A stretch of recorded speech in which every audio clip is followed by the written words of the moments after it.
Welcome top news today. It's no surprise to most readers that sexism plays a role in politics and leadership choices. Men have a decided advantage over women, and men often abuse that power and that edge in reprehensible ways, of which we are becoming more aware of with every passing day.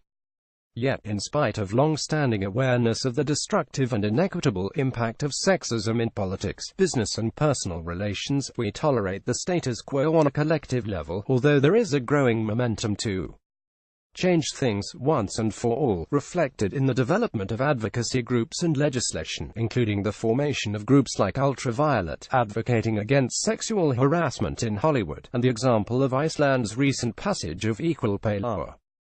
New research. A groundbreaking study by Ratliff and colleagues 2017, with the support of Harvard University's Project Implicit, shines a bright light on American voters' preference from Trump over Clinton as a function of sexism, political ideology, gender, and racist and xenophobic attitudes.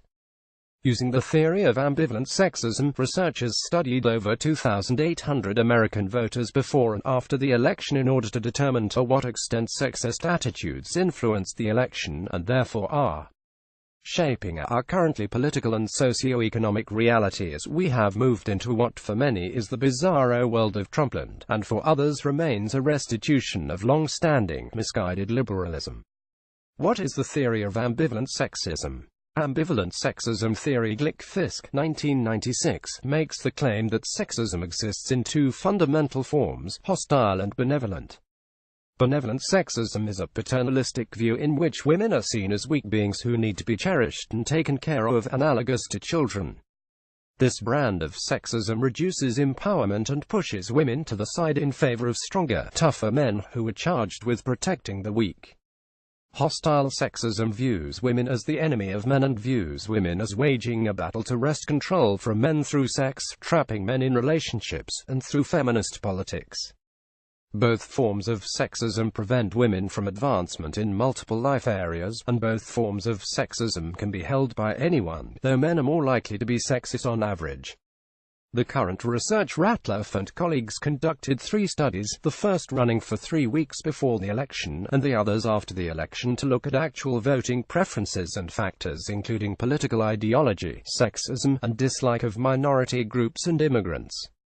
Study 1. The first study ran from August to September of 2016, with 550 U.S. citizens, 64% women and 80% white, average age of 38 years. Measures included political ideology, benevolent and hostile sexism, attitudes toward Donald Trump and Hillary Clinton, and voting intention. Statistical analysis controlled for demographic factors, political beliefs, and both forms of sexism to determine whether any factors significantly predicted candidate preference and voting intention. They found that on average men were more conservative than women, and that men tended to be more sexist than women as well. They found that gender was not correlated with support of Trump. Importantly, regardless of politics and gender, they found that both hostile sexism and benevolent sexism predicted more positive attitudes toward Trump. Likewise, controlling for other factors, hostile and benevolent sexism predicted negative attitudes toward Clinton. After controlling for political attitudes, in this pre-election sample, only hostile sexism correlated with a lack of support for Clinton. In terms of voting intention, hostile sexism was correlated with voting for Trump over Clinton, an effect which persisted controlling for political ideology but which was not significant after controlling for gender and interactions between gender and hostile sexism. This may be because this arm of the research looked at intention to vote, which has an inherent uncertainty. In studies 2 and 3 discussed below, hostile sexism was significant after controlling for all variables. Regardless, people intending to vote for Trump over Clinton were significantly higher on hostile sexism and benevolent sexism. Study 2 included 1,192 U.S. citizens, 66% women, 75% white, average age of 34.5 years. It ran from November 10 until November 16, allowing for enough time to include enough voters from each camp to reach sufficient statistical power. Again, researchers measured political ideology, benevolent and hostile sexism, and correlated these factors with preference from Trump or Clinton and reported actual voting behavior. They found that hostile sexism predicted more positive attitudes toward Trump and more negative attitudes toward Clinton. Benevolent sexism, however, was not related to attitudes toward either candidate in general, but was a significant predictor of negative attitudes toward Clinton when taking political beliefs into account. Conservatives who disapproved of Clinton were more likely to have higher benevolent sexism, regardless of gender. In terms of reported actual voting behavior, gender did not predict voting behavior, but hostile sexism more than doubled the odds of voting for Trump. Benevolent sexism, on the other hand, did not significantly influence the chances of voting for Trump over Clinton. People who voted for Trump were higher on both forms of sexism. After controlling for all factors, hostile sexism alone remained a predictor of voting for Trump.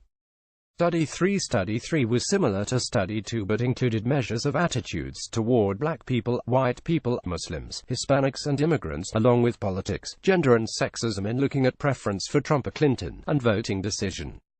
There were 1,074 participants, 61% women and 73% white, average age of 40.6 years.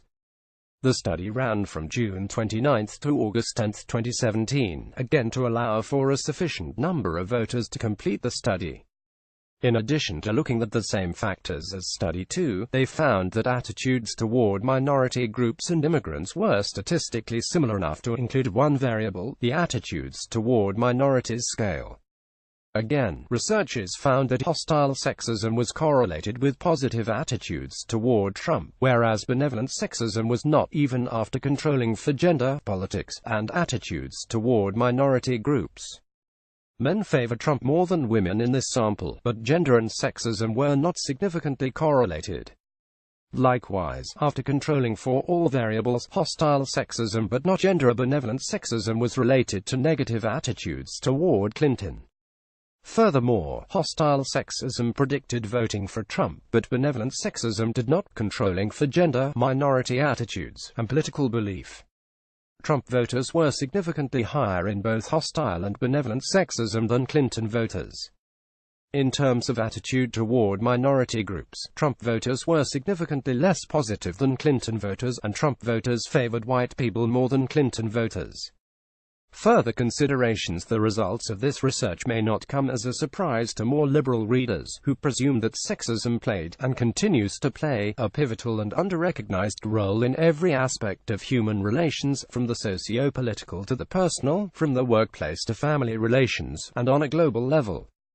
Hostile sexism is a scourge, one which will continue to plague our society and harm our children until we do something about it. Understanding the role of benevolent sexism is equally important, including clarifying the seductive yet destructive effects of adopting a seemingly benign paternalistic attitude toward women. The dominance of men and implicit sexist attitudes have shaped human history, and we are again at a choice point. Sexism is one crucial factor, and a well-studied one, but it is important to remember that all kinds of bias result in disparity and suffering. While maintaining the status quo may be the path of least resistance, and change frightening, costly and painful, if we want to strive toward ideals of freedom and equality, we have to be willing to take the necessary steps, enduring difficulty to gain reward. The current study is game-changing because it identifies the pivotal role of hostile sexism in influencing the outcome of the 2016 election. While both forms of sexism are crucial to address, making the key distinction between hostile and benevolent sexism is necessary to pull out the roots of sexism, because we must target different brands of sexism with different approaches. It's important to note that men and women and presumably transgendered people as well can be afflicted with any form of sexism, as sexism is institutionalized. We need to better understand the impact of other forms of hostile and benevolent ISMS as well. In order to continue to make progress, this will take deep personal soul-searching and challenging candor with ourselves and one another. It is only through education, reform, grassroots action, and legislation, acting on multiple layers of society, that we can bring about the better world which many envision.